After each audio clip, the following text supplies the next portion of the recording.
여보, 놀라지 마. 오늘 가게에 서진이가 왔어. 대규의 얼굴이 순식간에 굳어졌습니다. 무슨 소리야? 죽은 서진이가 어떻게 살아 돌아와? 남편의 말도 맞는 말이었지만 분명 우리 딸 서진이었습니다. 오늘 사연 시작하기 전에 구독과 좋아요 꼭 눌러주세요. 구독과 좋아요는 무료니까요. 봄바람이 부드럽게 산자락을 스치고 지나갑니다. 이정아는 무릎을 꿇고 앉아 묘비 앞에 국화한 다발을 조심스럽게 올려놓았습니다. 손으로 묘비를 쓸어내리는 정화의 손길은 마치 어린아이를 어루만지듯 애틋하고 조심스러웠습니다. 묘비에 새겨진 이름을 손끝으로 천천히 따라가는 정화의 눈에는 이슬이 맺혀 있었습니다. 서진아, 엄마 왔어. 정화의 목소리는 떨리고 있었습니다. 65의 나이에도 이 자리에만 오면 언제나 30대 젊은 엄마로 돌아가는 것 같았습니다. 34년 전 그날의 기억이 생생했습니다. 병원에서 의사가 차가운 목소리로 말했던 그 순간이 지금도 귓가에 맴돌았습니다. 따님이 호흡곤란으로 사망했습니다. 그때부터 정화의 인생은 멈춰버렸습니다. 시간은 흘러갔지만 마음 한구석은 늘 그 병원 복도에 남아 있었습니다. 아무리 세월이 흘러도 그날의 충격은 조금도 옅어지지 않았습니다. 오히려 나이가 들수록 더 선명해지는 것 같았습니다. 남편 박대규는 정화의 뒤에 서서 묵묵히 바라보고 있었습니다. 대규는 짧게 고개를 숙여 묵념을 하고는 정화에게 말했습니다. 이젠 보내줄 때도 됐잖아. 제사 때나 오면 되지. 이렇게 자주 올 필요 있나? 대규의 목소리에는 짜증이 섞여 있었습니다. 34년이 지났지만 대규에게 이 묘는 여전히 불편한 장소였습니다. 오고 싶지 않은 곳이었습니다. 하지만 정화가 가겠다고 하면 거절할 수가 없었습니다. 정화를 혼자 보낼 수도 없는 노릇이었습니다. 정화는 남편의 말에 대답하지 않고 묘를 계속 쓸어내렸습니다. 묘비 주변에 핀 잡초를 하나하나 뽑아내며 정화는 중얼거렸습니다. 나도 그러고 싶은데 잘 안 돼. 정화의 대답은 힘이 없었습니다. 보내주고 싶었습니다. 정말로 보내주고 싶었습니다. 그런데 이상하게도 시간이 지날수록 더 보고 싶어졌습니다. 대규는 한숨을 쉬며 돌아섰습니다. 정화는 혼자 묘 앞에 남아 한참을 더 앉아 있었습니다. 봄바람이 불어와 정화의 흰 머리카락을 흔들었습니다. 하늘에는 구름이 천천히 흘러가고 새들이 지저귀는 소리가 들려왔습니다. 이렇게 평화로운 봄날에도 정화의 마음속에는 늘 겨울이 머물러 있었습니다. 정화는 작은 목소리로 혼잣말을 했습니다. 서진아, 엄마는 아직도 너를 보낼 수가 없구나. 산을 내려오는 길은 언제나 무거웠습니다. 정화는 대규의 뒤를 따라 걸으며 생각했습니다. 대규는 정화보다 먼저 서진이를 보낸 것처럼 보였습니다. 아니, 어쩌면 처음부터 별로 슬퍼하지 않는 것처럼 보였습니다. 그게 이상했습니다. 딸이 죽었는데 어떻게 그렇게 담담할 수 있었을까요? 차에 오르자 대규가 운전대를 잡으며 물었습니다. 저녁은 뭐 먹고 싶어? 아무거나 괜찮아. 그럼 집에 가서 된장찌개나 끓여 먹을까? 그러자. 짧은 대화였습니다. 부부 사이의 대화는 늘 이렇게 간단했습니다. 딸이 하늘나라로 간 그날 이후로 두 사람 사이에는 보이지 않는 벽이 생겼습니다. 사랑하지 않는 건 아니었습니다. 다만 뭔가가 예전 같지 않았습니다. 대규는 정화에게 다정하지 않았고 정화도 대규에게 마음을 열지 못했습니다. 집에 도착해 정화는 부엌에서 저녁 준비를 시작했습니다. 된장을 풀고 두부를 썰고 파를 다지는 동안에도 정화의 머릿속에는 서진이의 얼굴이 떠올랐습니다. 갓 태어났을 때의 작고 빨간 얼굴, 젖을 물고 빨던 작은 입술, 엄마를 올려다보던 맑은 눈동자가 생생했습니다. 처음 안아봤을 때의 그 따뜻한 온기도 잊을 수가 없었습니다. 여보, 밥 먹어. 정아가 상을 차리자 대규가 자리에 앉았습니다. 두 사람은 말없이 밥을 먹었습니다. 텔레비전에서는 저녁 뉴스가 흘러나왔지만 두 사람 모두 집중하지 않았습니다. 숟가락 부딪히는 소리만 조용한 식탁 위에 울려 퍼졌습니다. 식사를 마치고 설거지를 하는데 정화의 가슴 속에서 이상한 느낌이 올라왔습니다. 뭔가 잘못되었다는 느낌이었습니다. 오래전부터 느껴왔지만 애써 외면했던 그 느낌이었습니다. 서진이가 죽던 그날 밤 병원에서 있었던 일들이 조각조각 흩어진 퍼즐처럼 정화의 기억 속에 남아 있었습니다. 정화는 충격으로 기절했고 깨어났을 때는 이미 모든 게 끝나 있었습니다. 여보, 그때 병원에서 서진이 시신 확인했었어? 설거지를 하던 정화가 갑자기 물었습니다. 대규는 신문을 보다 말고 고개를 들었습니다. 대규의 표정이 순간 굳어지는 게 보였습니다. 왜 갑자기 그런 걸 물어? 그냥 궁금해서. 내가 기절해서 보지 못했잖아. 맞지? 확인하고 장례 준비했어. 대규의 대답은 간단했습니다. 하지만 목소리에 약간의 떨림이 섞여 있었습니다. 정화는 그걸 놓치지 않았습니다. 하지만 더 이상 묻지 않았습니다. 뭔가 석연치 않은 느낌을 지울 수가 없었습니다. 그날 밤 정화는 잠을 이루지 못하고 뒤척였습니다. 서진이의 얼굴이 자꾸만 떠올랐습니다. 그리고 이상하게도 그날 병원에서의 기억들이 하나둘씩 되살아났습니다. 의사의 목소리, 간호사들의 발소리, 복도의 차가운 공기, 그리고 대규의 낯선 표정까지. 다음 날 아침 정화는 평소처럼 분식집 문을 열었습니다. 정화가 운영하는 작은 분식집은 동네에서 꽤 오래된 곳이었습니다. 30년 넘게 한자리를 지켜온 이 가게는 정화에게 삶의 이유이자 위안이었습니다. 서진이를 잃고 나서 정화는 집에만 있을 수가 없었습니다. 슬픔에 잠겨 있으면 미칠 것 같았습니다. 그래서 시작한 게 이 분식집이었습니다. 어서 오세요. 단골 손님들이 하나둘 들어왔습니다. 떡볶이를 주문하는 학생들, 김밥을 사가는 직장인들, 라면을 먹으러 오는 노인들까지 다양한 손님들이 정화의 가게를 찾았습니다. 정화는 능숙한 손놀림으로 음식을 만들어냈습니다. 떡볶이 국물을 저으며 정화는 생각했습니다. 서진이가 살아있었다면 이 나이쯤 되었을 텐데 어쩌면 이 가게를 함께 운영하고 있었을지도 모른다고. 오후 2시쯤 되자 손님이 뜸해졌습니다. 정화는 테이블을 닦으며 잠시 쉬려고 했습니다. 그때 가게 문이 열리는 소리가 들렸습니다. 정화는 고개를 들었습니다. 문 앞에 젊은 여자가 서 있었습니다. 깔끔한 옷차림에 단정한 헤어스타일을 한 30대로 보이는 여자였습니다. 여자는 정화를 똑바로 바라보며 천천히 입을 열었습니다. 이정화 씨 맞으세요? 발음이 서툰 게 외국에서 오래 산 사람 같았습니다. 정화는 고개를 끄덕였습니다. 이 여자가 누구인지 알 수 없었지만 왠지 모를 긴장감이 온몸을 휘감았습니다. 여자의 눈빛이 뭔가 간절해 보였습니다. 네, 그런데요. 누구신지? 여자는 한 발 더 다가왔습니다. 여자의 눈에 눈물이 고이는 게 보였습니다. 여자는 떨리는 목소리로 말했습니다. 저예요. 서진이에요. 엄마. 순간 정화의 머릿속이 하얘졌습니다. 귀에서 웅웅거리는 소리가 들렸습니다. 손에 들고 있던 행주가 바닥에 떨어졌습니다.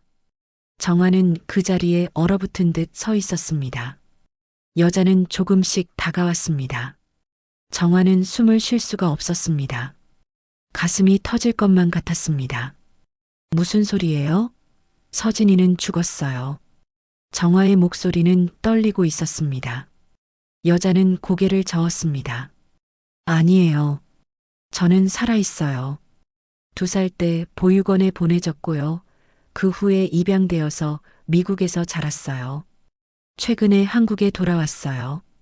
친부모님을 찾고 싶었어요. 정화는 주저앉을 것 같았습니다. 옆에 있던 의자를 붙잡고 겨우 중심을 잡았습니다. 여자는 가방에서 무언가를 꺼냈습니다. 낡은 사진 한 장이었습니다. 갓난아기를 안고 있는 젊은 정화의 모습이 담긴 사진이었습니다. 이 사진 보육원에서 받았어요. 제가 입양되고 나서 아빠가 보육원에 저를 데리러 오셨대요. 이미 입양이 된 후라서 나중에라도 제가 찾아오면 주라고 사진이랑 연락처, 주소를 남겼다고 했어요. 바로 전화를 걸었는데 전화번호가 바뀌어서 연락이 안 됐어요. 그래서 주소를 보고 찾아왔어요. 정화는 사진을 받아들었습니다. 분명 정화가 서진이를 안고 찍은 사진이었습니다. 병원에서 퇴원하던 날 찍었던 사진이었습니다. 그런데 이 사진이 어떻게 이 여자 손에 있는 걸까요? 정화의 손이 부들부들 떨렸습니다. 그리고 대규가 보육원에 찾아갔다는 말이 정화의 귓가에 맴돌았습니다. 이게 어떻게... 아빠가 보육원에 갔다고요? 네. 보육원 기록에 남아 있었어요. 제가 입양된 후에 오셔서 이것들을 남기고 가셨대요. 정화는 여자를 찬찬히 살펴봤습니다. 눈매가 정화를 닮았습니다. 입술 모양도 비슷했습니다. 코는 대규를 닮은 것 같았습니다. 정화의 가슴이 두근거렸습니다. 혹시 정말로 서진이가 살아있는 걸까요? 하지만 그럴 리가 없었습니다. 서진이는 죽었는데 정화는 믿고 싶었지만 혼란스러웠습니다. 앉으세요. 천천히 이야기해봐요. 한국말 잘하네요. 감사합니다. 부모님을 만나고 싶어서 일부러 열심히 배웠어요. 미국에서 오래 살아서 발음이 좀 서툴지만요. 정화는 여자를 자리에 앉히고 물을 가져다 주었습니다. 여자는 물을 마시고 천천히 이야기를 시작했습니다. 2살에 보육원에 들어갔고 몇 달 후에 미국 가정에 입양된 이야기, 양부모 밑에서 행복하게 자란 이야기, 가리고 친부모를 찾고 싶어서 한국에 돌아온 이야기까지. 정화는 여자의 이야기를 들으며 눈물을 흘렸습니다. 증거가 더 있어요? 정화가 물었습니다. 여자는 고개를 끄덕이며 윗옷을 걷어 올렸습니다. 옆구리 쪽에 몽고 반점 같은 넓고 흐린 점이 있었습니다. 정화는 그걸 보고 숨이 멎었습니다. 이 반점, 정화의 눈에서 눈물이 쏟아졌습니다. 서진이가 태어났을 때부터 있던 바로 그 반점이었습니다. 정화는 어린 서진이의 목욕을 시키며 그 반점을 보고 웃었던 기억이 났습니다. 나중에 크면 사라질 거라고 생각했었습니다. 그런데 아직도 남아 있었습니다. 여자는 또 가방에서 무언가를 꺼냈습니다. 낡은 병원 팔찌였습니다. 정화의 이름과 서진이의 이름이 적혀 있었습니다. 이것도 보육원에서 받았어요. 정화는 팔찌를 받아들고 흐느꼈습니다. 정말로 서진이가 살아있는 걸까요? 이 모든 게 꿈은 아닐까요? 정화는 여자의 손을 잡았습니다. 따뜻한 손이었습니다. 꿈이 아니었습니다. 서진아. 정화가 서진을 끌어안았어요. 둘은 한참을 그렇게 안고 울었습니다. 정화의 마음속에는 확신이 들었습니다. 이 사람이 서진이가 맞다는 확신이었습니다. 반점도 그렇고 사진도 그렇고 모든 게 들어맞았습니다. 하지만 동시에 큰 의문이 들었습니다. 대규가 왜 딸을 보육원에 보냈을까요? 그리고 왜 서진이가 죽었다고 거짓말을 했을까요? 아빠한테 가자. 널 보면 아빠도 놀라실 거야. 정화가 급하게 말했습니다. 죄송해요. 오늘은 급한 일이 있어서 가봐야 해요. 곧 다시 올게요. 연락처 드릴게요. 서진은 종이에 전화번호를 적어 정화에게 건넸습니다. 정화는 아쉬웠지만 억지로 붙잡을 수는 없었습니다. 서진이 멀어져가는 뒷모습을 바라보며 정화는 한참을 서 있었습니다. 손에 쥔 종이가 축축하게 젖어 있었습니다. 눈물인지 땀인지 구분이 안 됐습니다. 정화는 일찍 가게 문을 닫았습니다. 손님을 받을 수 있는 상태가 아니었습니다. 머릿속이 복잡했습니다. 집으로 가는 길에 정화는 주머니에서 휴대폰을 꺼냈습니다. 대규에게 전화를 걸려다가 멈췄습니다. 뭐라고 말해야 할까요? 어떻게 물어봐야 할까요? 정화는 천천히 걸으며 생각했습니다. 서진이가 죽지 않았다면 왜 대규는 그런 거짓말을 했을까요? 보육원에 보낸 이유는 뭘까요? 서진이가 말했던 것처럼 정말 대규가 입양된 후에 보육원을 찾아갔을까요? 그렇다면 왜 그랬을까요? 머릿속에서 수많은 질문들이 꼬리에 꼬리를 물고 이어졌습니다. 집에 도착했을 때 정화는 현관문 앞에서 한참을 서 있었습니다. 문을 열고 들어가면 대규와 마주쳐야 했습니다. 어떤 얼굴로 남편을 봐야 할지 알 수 없었습니다. 정화는 깊게 숨을 들이쉬고 문을 열었습니다. 대규는 거실 소파에 앉아 텔레비전을 보고 있었습니다. 평소와 다름없는 모습이었습니다. 정화는 대규 앞에 서서 떨리는 목소리로 말했습니다. 여보, 놀라지 마. 오늘 가게에 서진이가 왔어. 대규의 얼굴이 순식간에 굳어졌습니다. 리모컨을 떨어뜨릴 뻔했습니다. 대규는 벌떡 일어나 정화를 똑바로 쳐다봤습니다. 무슨 소리야? 죽은 서진이가 어떻게 살아 돌아와? 나도 말도 안 된다고 생각했어. 그런데 내가 서진이 안고 찍었던 사진도 있고 병원 팔찌도 있었어. 거기다 옆구리에 반점도 있었어. 그걸 보니 서진이가 확실하다고 생각됐어. 보육원에 있다가 미국으로 입양됐대. 친부모 찾고 싶어서 한국에 와서 보육원에 갔는데 보육원에서 사진이랑 전화번호, 주소를 아빠가 남겨놨다고 하면서 알려주더래.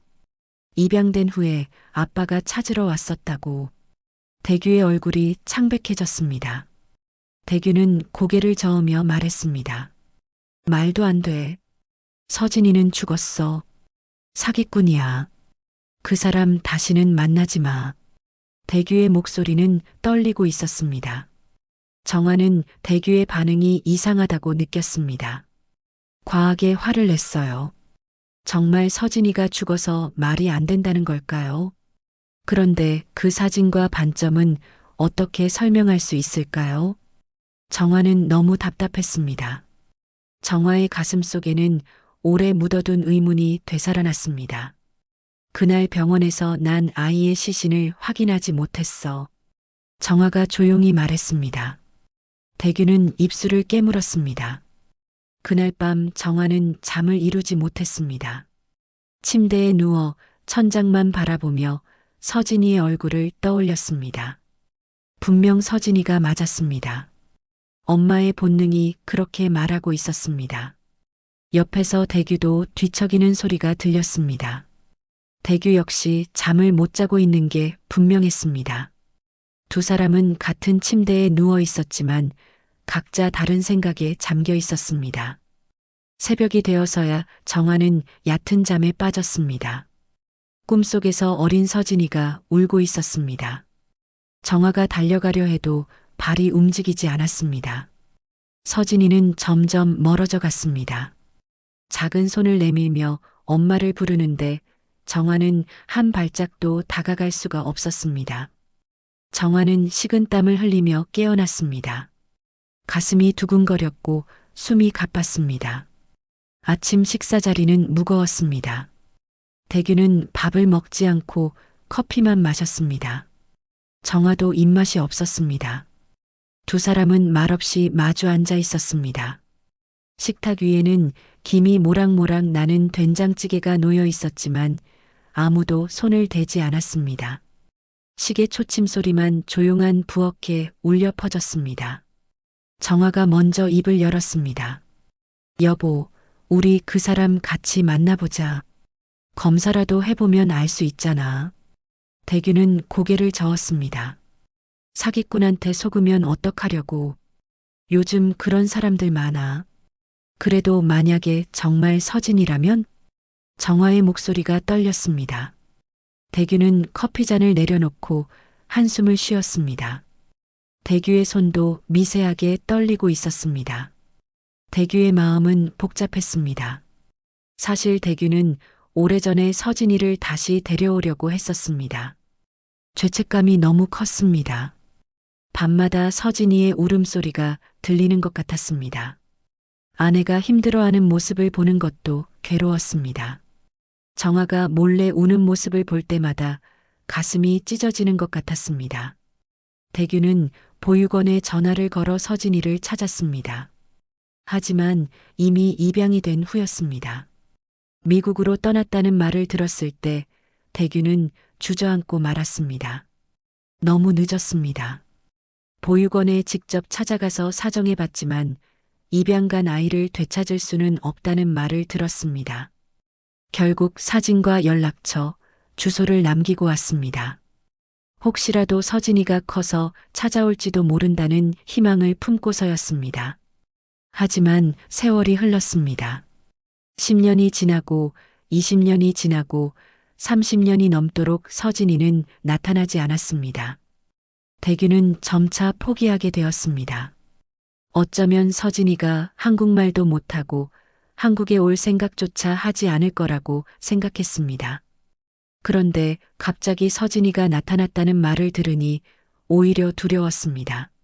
너무 갑작스러웠습니다. 34년이라는 시간이 흘렀습니다. 그동안 쌓인 거짓말의 무게가 너무 무거웠습니다. 대규가 저지른 일은 너무나 큰 죄였습니다. 갓난아기를 보육원에 버린 것입니다. 아내에게 아이가 죽었다고 거짓말을 한 것입니다. 그때 데려왔더라면 아내에게 진실을 말하고 용서를 빌 수 있었을 겁니다. 몇 년 안에 데려왔더라면 그래도 괜찮았을 겁니다. 하지만 이제 와서 어떻게 말할 수 있을까요? 30년 넘게 거짓말을 해온 것을 어떻게 용서받을 수 있을까요? 엄두가 나지 않았습니다. 당신 뭔가 숨기고 있는 거 아니야? 정화가 조심스럽게 물었습니다. 대규는 화들짝 놀라며 정화를 쳐다봤습니다. 커피가 쏟아질 뻔했습니다. 무슨 소리야? 내가 뭘 숨겨? 그날 병원에서 무슨 일이 있었는지 나한테 사실대로 말해줘. 나는 기절해서 아무것도 몰라.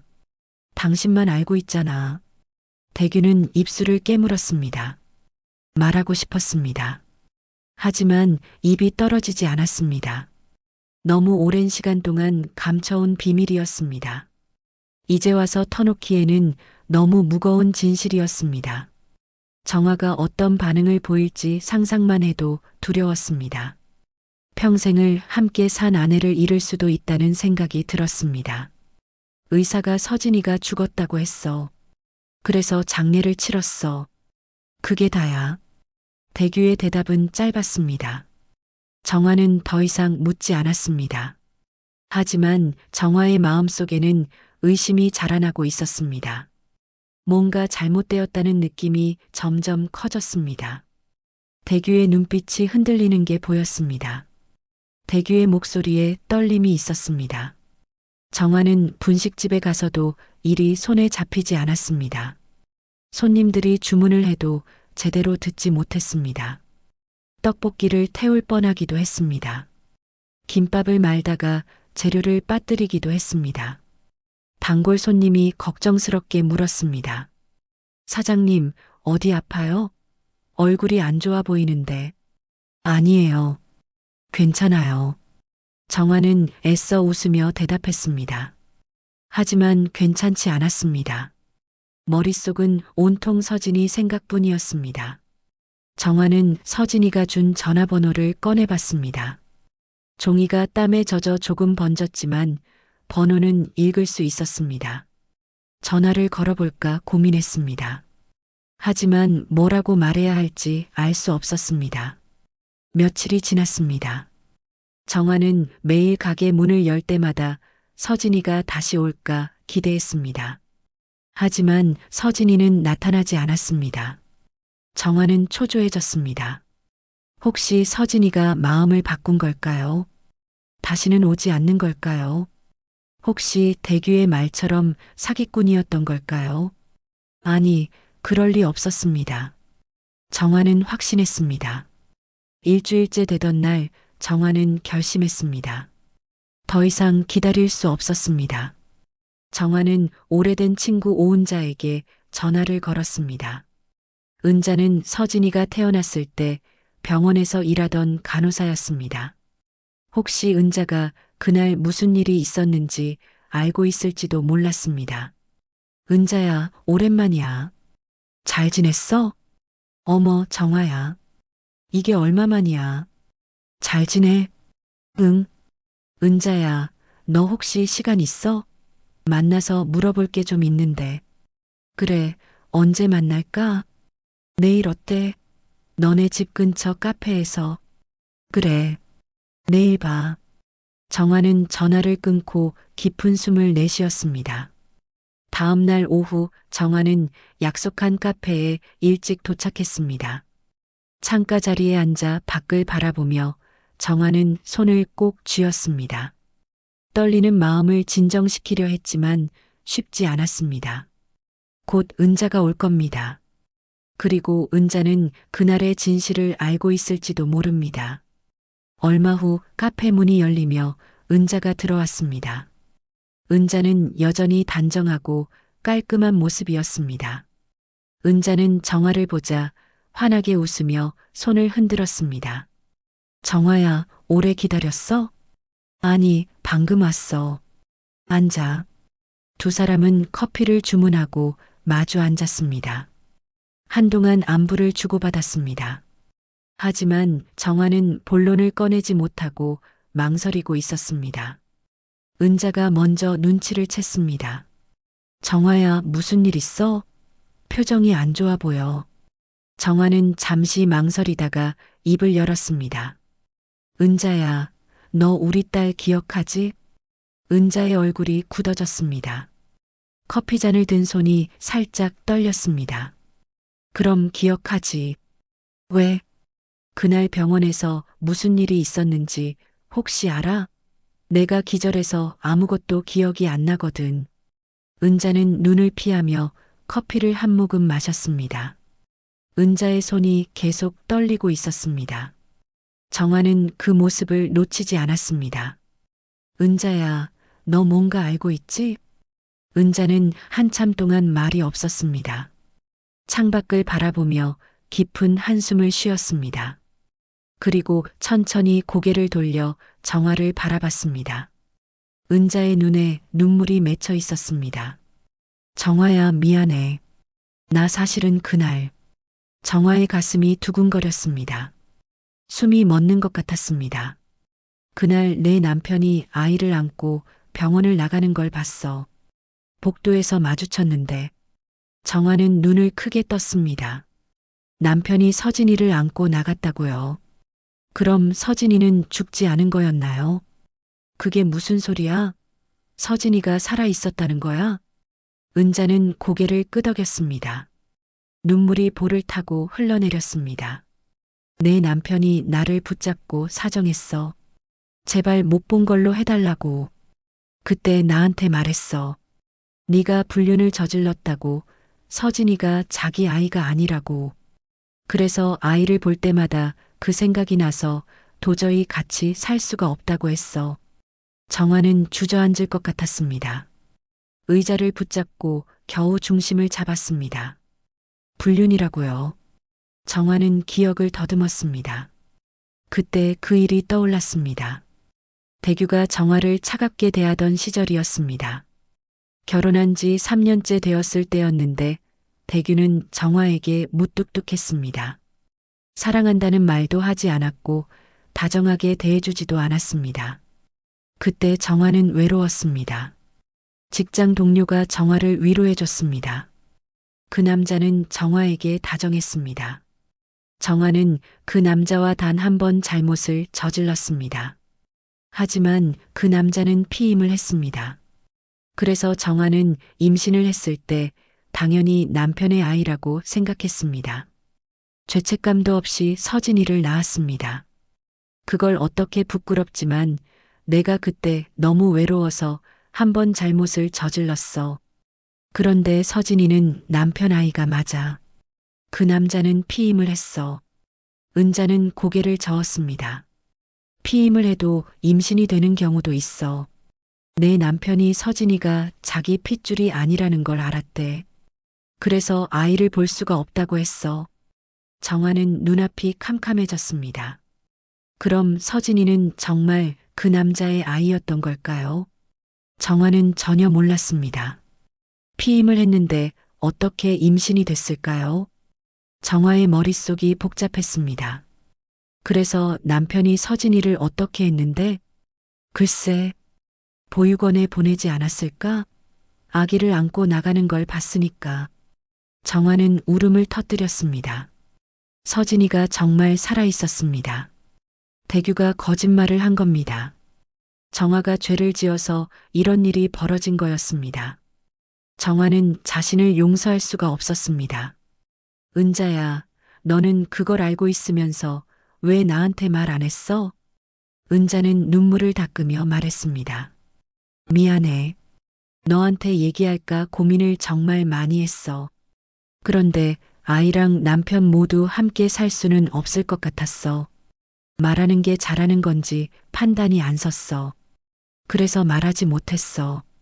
정말 미안해. 정화는 은자를 원망할 수가 없었습니다. 모든 게 정화의 잘못이었습니다. 정화가 불륜을 저지르지 않았다면 이런 일은 없었을 겁니다. 서진이는 행복하게 자랐을 겁니다. 정화는 자책했습니다. 아니야. 내 잘못이야. 다 내 잘못이야. 정화는 한참을 울었습니다. 은자도 같이 울었습니다. 두 사람은 카페에 앉아 오래도록 눈물을 흘렸습니다. 다른 손님들이 쳐다봤지만 정화는 신경 쓰지 않았습니다. 그런데 정화야, 왜 갑자기 이런 걸 물어봐? 은자가 조심스럽게 물었습니다. 정화는 눈물을 닦으며 대답했습니다. 일주일 전에 어떤 여자가 가게로 찾아와서 자기가 서진이라고 했어. 증거도 가지고 왔어. 내가 서진이를 안고 찍은 사진이랑 병원 팔찌, 그리고 반점도 있었어. 은자는 눈을 크게 떴습니다. 그럼 서진이가 돌아온 거야? 그런 것 같아. 미국에 입양됐다가 최근에 한국에 돌아왔대. 친부모를 찾고 싶어서. 은자는 정화의 손을 꼭 잡았습니다. 정화야, 잘 됐다. 정말 잘 됐어. 정화는 고개를 끄덕였습니다.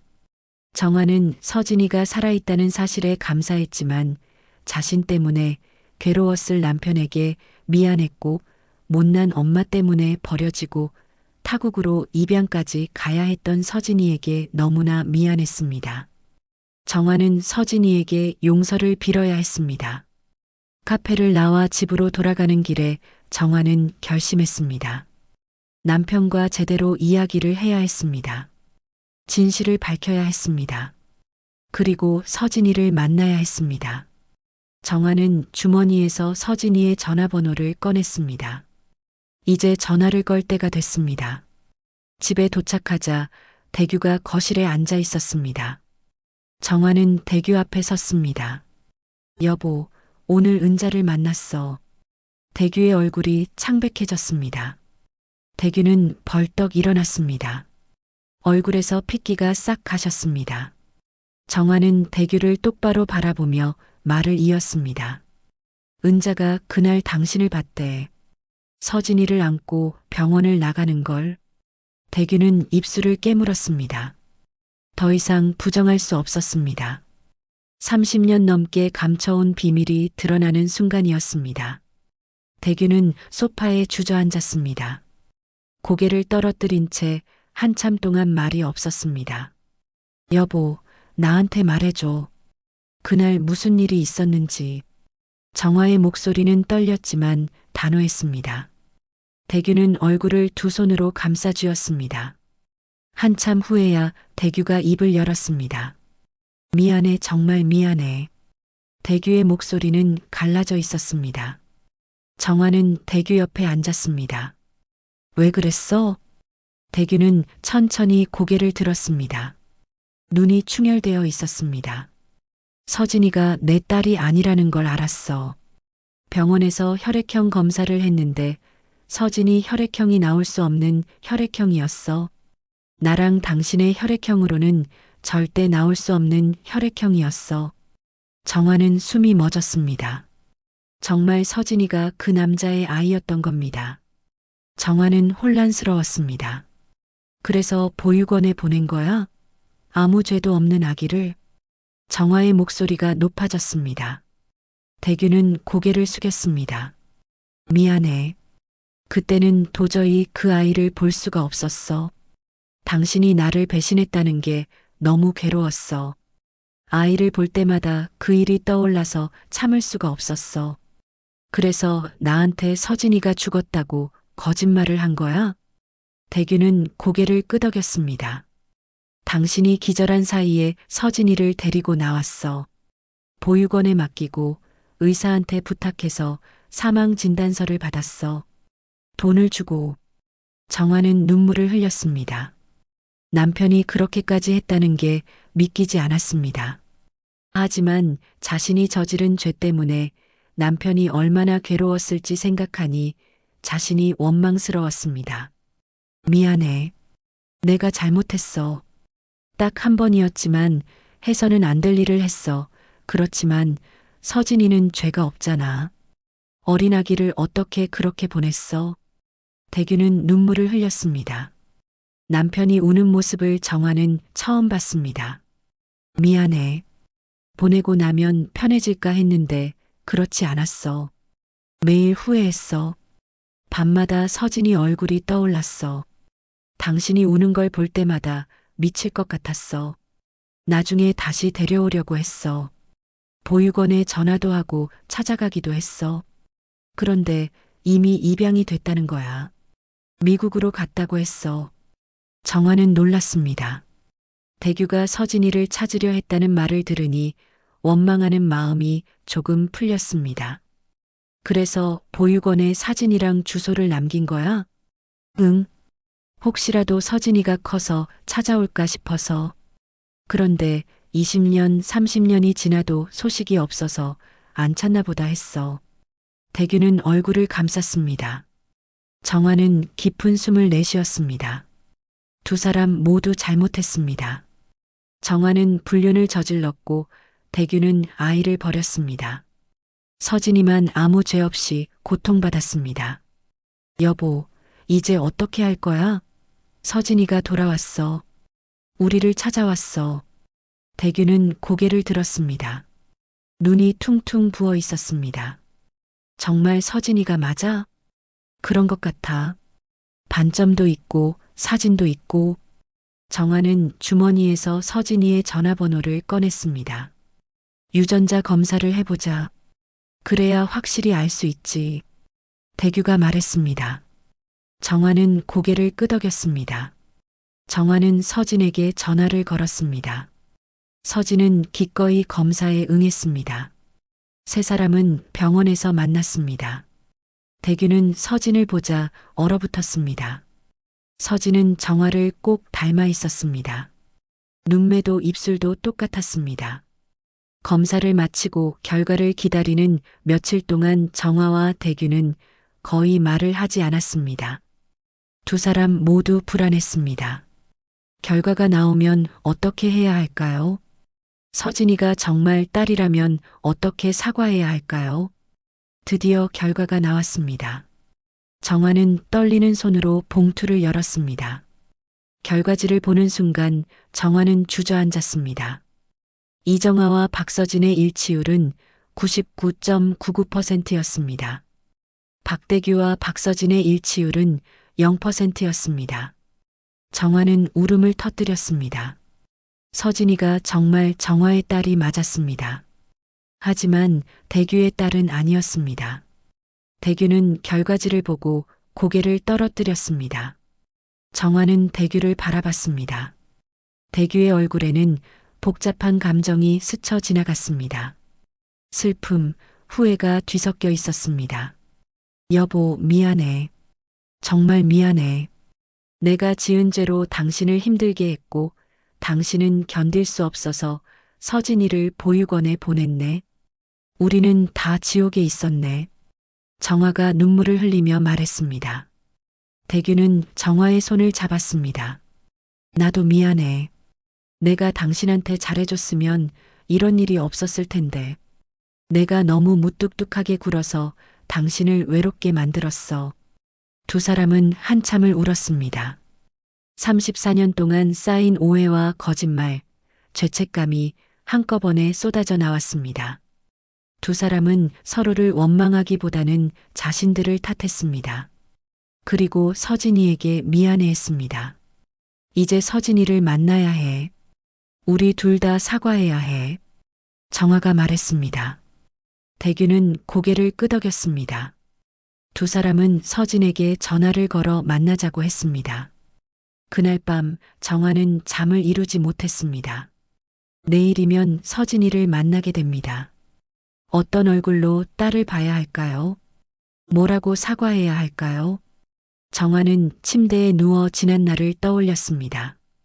결혼 초기의 일들이 하나둘씩 떠올랐습니다. 대규는 원래 말이 없는 사람이었습니다. 사랑한다는 말도 잘하지 않았고 스킨십도 별로 없었습니다. 정화는 그런 대규가 답답했습니다. 사랑받고 있다는 느낌을 받지 못했습니다. 그때 직장 동료가 나타났습니다. 그 남자는 정화에게 다정했습니다. 정화의 이야기를 들어줬고 웃겨줬습니다. 정화는 그 남자에게 끌렸습니다. 어느 날 회식 후에 둘만 남게 됐습니다. 술에 취한 상태였습니다. 그리고 실수가 일어났습니다. 정화는 그날 이후로 죄책감에 시달렸습니다. 하지만 그 남자는 분명히 피임을 했습니다. 정화는 그걸 확인했습니다. 그래서 임신을 했을 때 정화는 당연히 대규의 아이라고 생각했습니다. 서진이를 낳고 키우는 동안 정화는 죄책감을 느끼지 않았습니다. 서진이는 대규의 딸이라고 믿었으니까요. 그런데 알고 보니 피임이 실패했던 겁니다. 그 남자의 아이였던 겁니다. 정화는 자신이 너무 한심했습니다. 나는 정말 서진이가 당신 아이인 줄 알았어. 정화는 중얼거렸습니다. 옆에서 대규도 뒤척이는 소리가 들렸습니다. 대규도 잠을 못 자고 있는 게 분명했습니다. 정화는 작은 목소리로 말했습니다. 여보, 자? 응. 미안해. 진심으로. 나도 미안해. 두 사람은 어둠 속에서 손을 꼭 잡았습니다. 두 사람의 눈에서 눈물이 흘러내렸습니다. 34년 만에 처음으로 마음을 터놓은 것 같았습니다. 다음 날 오후 세 사람은 정화의 분식집에서 만나기로 했습니다. 정화는 아침 일찍 가게에 가서 청소를 했습니다. 테이블을 닦고 바닥을 쓸고 창문을 닦았습니다. 손님을 받지 않고 문을 닫았습니다. 오늘은 서진이만 만날 겁니다. 대규도 일찍 도착했습니다. 두 사람은 말없이 서진이를 기다렸습니다. 정화는 떡볶이를 준비했습니다. 서진이가 좋아할지 모르겠지만 엄마가 해줄 수 있는 건 음식밖에 없었습니다. 오후 2시 가게 문이 열렸습니다. 서진이가 들어왔습니다. 정화는 숨을 멈췄습니다. 대규는 자리에서 일어났습니다. 세 사람은 마주봤습니다. 한참 동안 아무도 말하지 못했습니다. 안녕하세요. 서진이 인사했어요. 여기 앉아. 정화가 말했습니다. 서진은 자리에 앉았습니다. 정화는 떡볶이를 내왔습니다. 배고플 것 같아서 준비했는데 매운 거 먹을 수 있나 모르겠다. 감사합니다. 서진은 조심스럽게 떡볶이를 먹기 시작했습니다. 정화는 서진을 바라봤습니다. 정화를 닮은 얼굴이었습니다. 눈물이 나려고 했지만 참았습니다. 검사 결과 나왔어요? 서진이 물었습니다. 정화는 고개를 끄덕이며 결과지를 꺼냈습니다. 서진은 결과지를 보고 처음엔 미소 짓다가 다음 순간엔 놀랐습니다. 엄마하고는 일치하는데 아빠하고는 일치하지 않네요. 서진아. 정화가 떨리는 목소리로 불렀습니다. 미안해. 정말 미안해.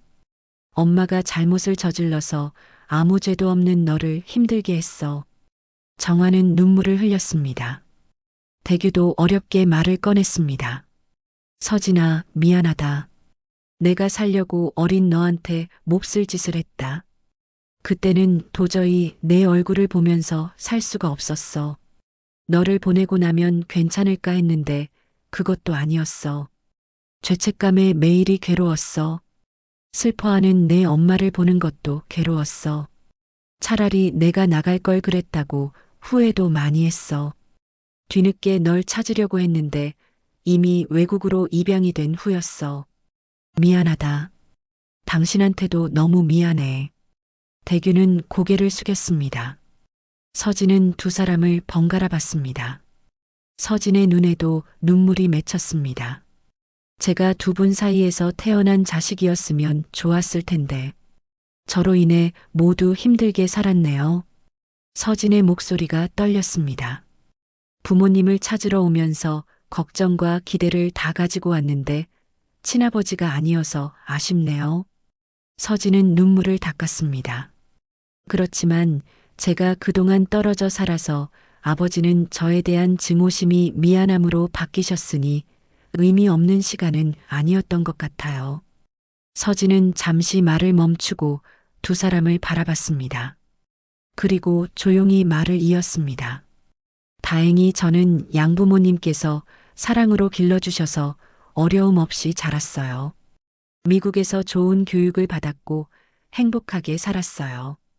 양부모님은 정말 좋은 분들이셨어요. 저를 친딸처럼 사랑해 주셨어요. 정화는 그 말을 듣고 조금 안심했습니다. 적어도 서진이가 불행하게 자라지 않았다는 게 다행이었습니다. 하지만 동시에 마음이 아팠습니다. 자신이 키우지 못했다는 사실이 가슴을 찔렀습니다.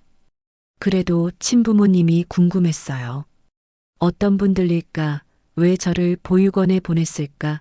돌아가셨을까? 그런 생각을 하며 살았어요. 성인이 되고 나서 한국에 오고 싶었지만 용기가 나지 않았어요. 그러다가 최근에 결심했어요. 시간이 더 가기 전에 꼭 찾아봐야겠다고요. 보육원 기록을 찾아보니 아버지께서 사진이랑 주소를 남기셨더라고요. 그걸 보고 찾아올 수 있었어요. 전화번호는 바뀌어서 연락이 안 됐지만요. 대규는 고개를 끄덕였습니다. 그때 너를 찾으려고 보육원에 갔었어. 이미 입양이 된 후였지만 혹시라도 내가 나중에 찾아올까 싶어서 남기고 왔어. 그런데 20년이 지나고 30년이 지나도 소식이 없어서 안 오려나 보다 했어. 서진은 대규를 바라봤습니다. 연락처 남겨주셔서 감사해요. 덕분에 부모님을 찾을 수 있었어요. 정화는 서진의 손을 잡았습니다. 서진아, 정말 미안해. 엄마가 못나서 너를 지켜주지 못했어. 내가 어떻게 자랐는지도 몰랐고 힘들 때 옆에 있어주지도 못했어. 서진은 정화의 손을 꼭 쥐었습니다. 엄마, 괜찮아요. 저는 사랑 많이 받으면서 자랐어요. 그리고 이제 우리 만났잖아요. 서진의 말에 정화는 울음을 터뜨렸습니다. 대규도 눈물을 흘렸습니다. 세 사람은 한참을 그렇게 울었습니다. 오랜 세월 쌓인 슬픔과 그리움, 죄책감과 후회가 섞여 있었습니다. 한참 후 정화가 눈물을 닦으며 말했습니다. 서진아, 앞으로 우리 자주 만나자. 엄마가 못해준 거 다 해줄게. 서진은 고개를 끄덕였습니다. 네, 엄마. 대규도 조심스럽게 말했습니다. 서진아, 너한테 아버지 노릇을 할 자격은 없지만 너한테 지은 죄를 갚으며 살고 싶어. 서진은 대규를 바라봤습니다. 서진의 눈빛이 복잡했습니다. 두 분 모두 서로에게 미안한 마음이 있으시니까 과거는 과거로 묻어두면 좋겠어요. 저도 이제 부모님을 찾았으니 앞으로가 더 중요한 것 같아요. 서로 아끼며 살기에도 시간이 아까워서요. 대규는 고개를 숙였습니다. 고맙다. 내가 이렇게 이해해줘서 정말 고맙다. 세 사람은 그날 오후 내내 이야기를 나눴습니다. 서진은 미국에서의 삶에 대해 말했습니다. 양부모님 이야기, 학교 다닐 때 이야기, 친구들 이야기까지. 정아와 대규는 서진의 이야기를 들으며 미소 짓기도 하고 눈물을 흘리기도 했습니다. 엄마, 미국에서도 저를 키워주신 엄마가 한국 음식 많이 해주셨어요. 그런데 여기 와서 먹으니 맛이 좀 다르더라고요. 저는 태생이 한국 사람이라 그런지 한국에서 먹는 음식이 더 입맛에 맞는 것 같아요. 서진이 말했습니다. 정아는 환하게 웃었습니다. 그럼 엄마가 자주 만들어줄게. 우리 가게 떡볶이가 맛있거든. 네, 정말 맛있어요. 이 맛이에요. 서진은 떡볶이를 한 입 더 먹었습니다. 정아는 서진이 음식을 먹는 모습을 보며 흐뭇해했습니다. 엄마로서 해줄 수 있는 게 별로 없지만 적어도 맛있는 음식은 만들어줄 수 있었습니다. 해가 지고 저녁이 됐습니다. 세 사람은 헤어지기 아쉬워했습니다. 서진이 일어서자 정아가 말했습니다. 서진아, 다음 주에 우리 집에 저녁 먹으러 올래? 엄마가 맛있는 거 많이 해줄게. 좋아요, 엄마. 꼭 갈게요. 대규도 말했습니다. 서진아, 필요한 거 있으면 언제든지 말해. 돈이든 뭐든. 감사해요. 그런데 저는 괜찮아요. 제가 일도 하고 있고 양부모님께서 많이 도와주셔서요. 서진은 가방을 들고 문 쪽으로 걸어갔습니다. 정아가 따라 나가며 서진을 껴안았습니다. 서진아, 사랑해. 엄마가 정말 많이 사랑해. 저도 사랑해요, 엄마. 서진도 정아를 꼭 안았습니다. 두 사람은 한참을 그렇게 안고 있었습니다. 대규는 멀찍이 서서 그 모습을 바라봤습니다. 대규의 눈에도 눈물이 맺혔습니다. 서진이 떠나고 난 후 정아와 대규는 가게에 남았습니다. 정아는 테이블을 닦으며 말했습니다. 여보, 서진이가 돌아와서 정말 다행이야. 우리한테 기회를 준 것 같아. 대규는 고개를 끄덕였습니다. 그러게. 서로에게 속죄할 기회를 준 거네. 서진이가 우리를 이해해줘서 너무 고마워. 과거에 얽매이지 말고 앞으로의 시간에 더 집중하라는 말도 참 성숙하고 현명하네. 맞아. 앞으로 잘해줘야지. 못해준 거 다 해주고 싶어. 당신한테도 앞으로 노력할게. 나도 노력할게. 두 사람은 집으로 돌아왔습니다. 그날 밤 정아는 오랜만에 편안하게 잠들었습니다.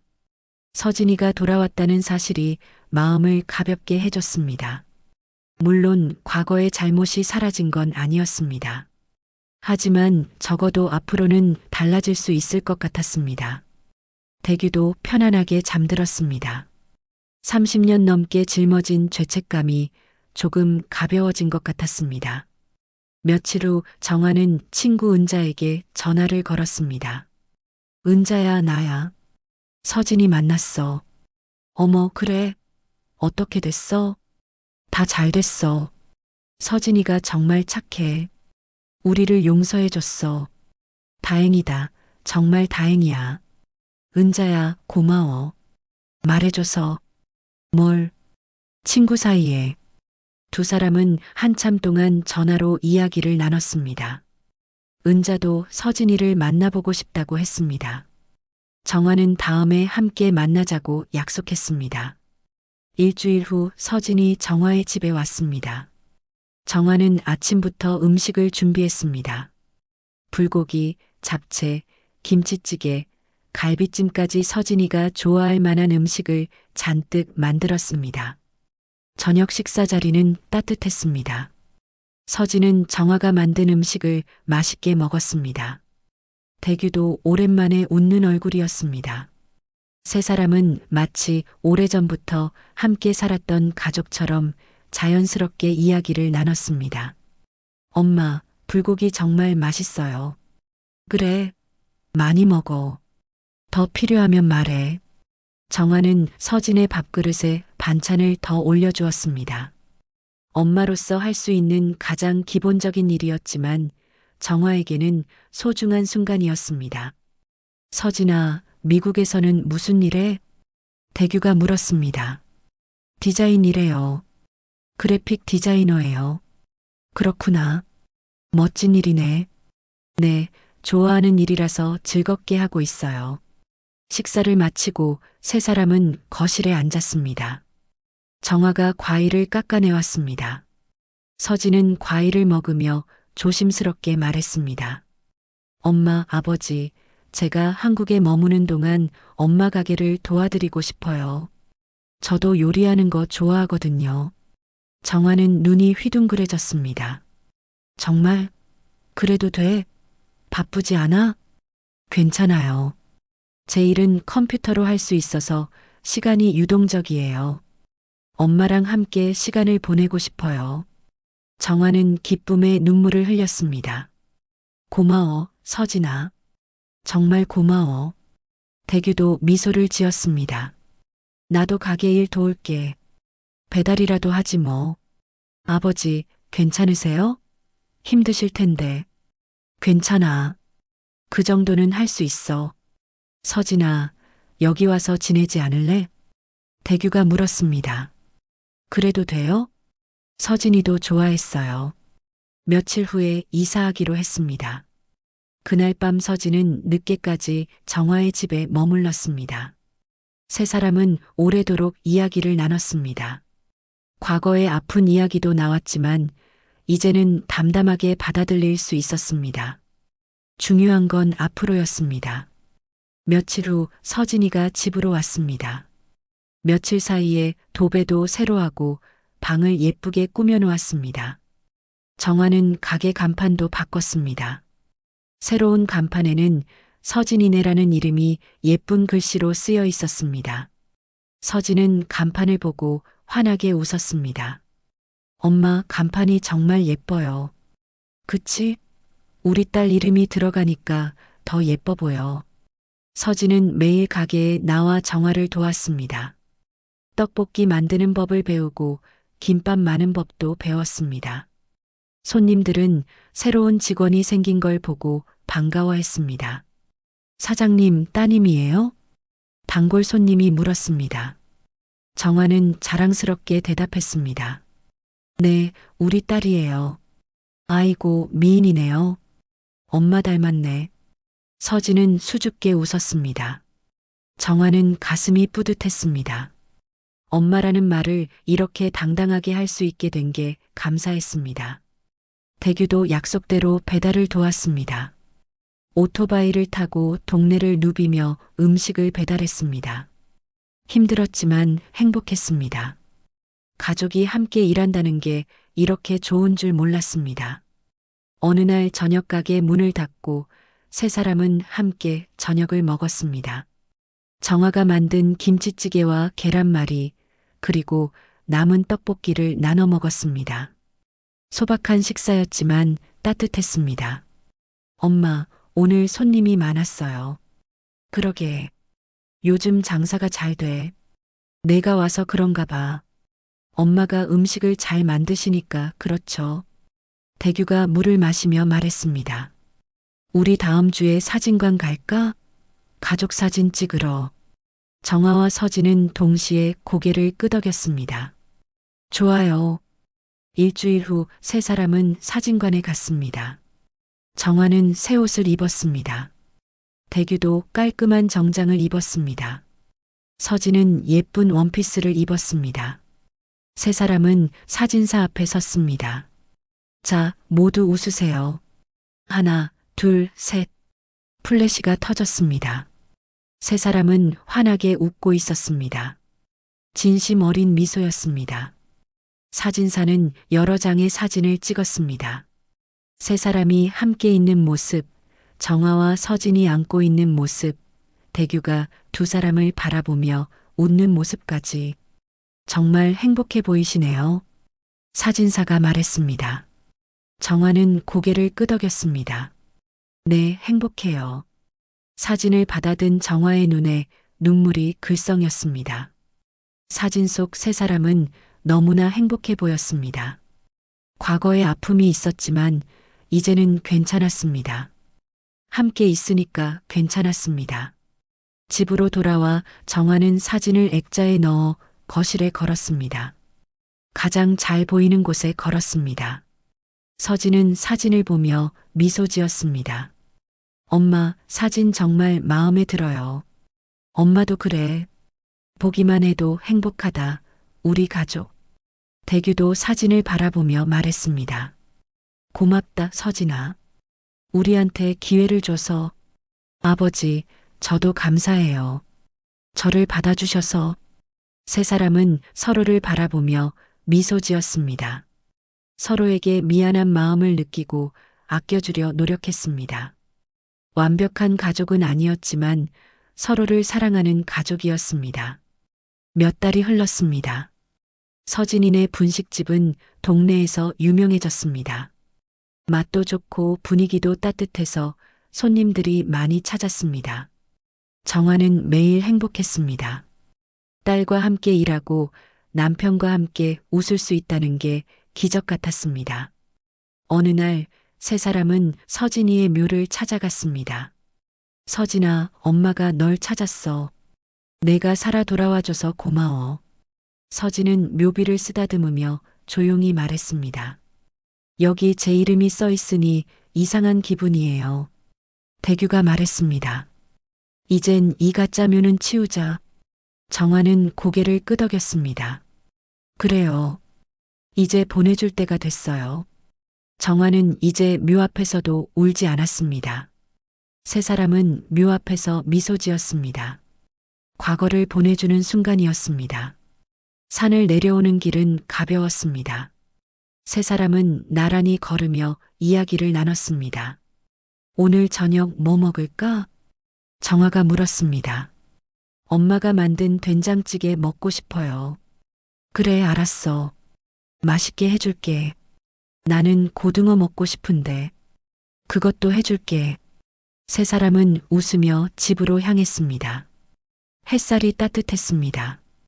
봄바람이 부드럽게 불어왔습니다. 새들이 지저귀고 꽃들이 피어나는 아름다운 봄날이었습니다. 저녁이 되어 세 사람은 식탁에 둘러앉았습니다. 정아가 만든 된장찌개와 고등어 구이가 맛있게 차려져 있었습니다. 세 사람은 밥을 먹으며 오늘 있었던 일들을 이야기했습니다. 평범하지만 소중한 일상이었습니다. 잘 먹겠습니다. 세 사람은 동시에 말했습니다. 그리고 함께 웃었습니다. 행복한 가족의 모습이 너무나 아름다웠습니다. 과거의 상처가 완전히 아문 건 아니었습니다. 하지만 함께 치유해 나가고 있었습니다. 서로를 용서하고 사랑하며 새로운 시작을 만들어가고 있었습니다. 밤이 되어 서진은 먼저 잠이 들었어요. 거실에 걸린 가족 사진을 보며 정아가 말했습니다. 여보, 고마워. 진심으로. 나도 고마워. 두 사람은 손을 꼭 잡았습니다. 정말 오랜만에 찾은 평화였습니다. 앞으로도 쉽지 않을 겁니다. 하지만 함께라면 괜찮을 것 같았습니다. 세 사람은 이제 어떤 가족보다도 끈끈한 가족이 되어가고 있었습니다. 오늘 사연 어떠셨나요? 재미있으셨다면 구독, 좋아요, 그리고 공유도 꼭 해주세요. 더 재미있는 이야기로 찾아올게요.